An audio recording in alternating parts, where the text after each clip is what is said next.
9 games into the season, the Ohio State football team remains undefeated.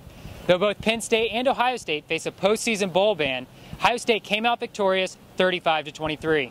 The Nittany Lions hung with the Buckeyes early, but in the end, OSU just had too much firepower on offense and too stingy a defense. This is big league atmosphere. And the one thing about coming on the road, you find out about your team because it's a gladiator-type mentality that it's us against the world, and our guys seem to thrive on that. So it was against a very good, very talented group.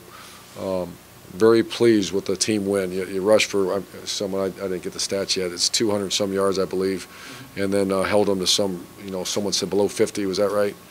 35 rushing yards? Yeah. 35 rushing yards against, once again, who you're playing, a team that was hot 5 in a row, who once again, I think, I said that all week, they're a bunch of talented guys and well-coached team. Last week against Purdue, sophomore quarterback Braxton Miller was lying on the ground motionless after suffering a big hit. This week against Penn State, he was flying through the air for a touchdown in the third quarter. He struggled passing the ball, but he made up for it on the ground. By game's end, he had 133 rushing yards and totaled 3 touchdowns. We work on that. We have a drill. Make 7 people miss, dive across, and hold the ball. Yeah, I was on field level, so I really didn't see it, but I heard basically the conversation on the headset was, oh my gosh. The Ohio State victory may have been especially meaningful to Buckeye linebacker Ryan Shazier. Shazier wore number 48 this week in memoriam of his friend who passed away this week.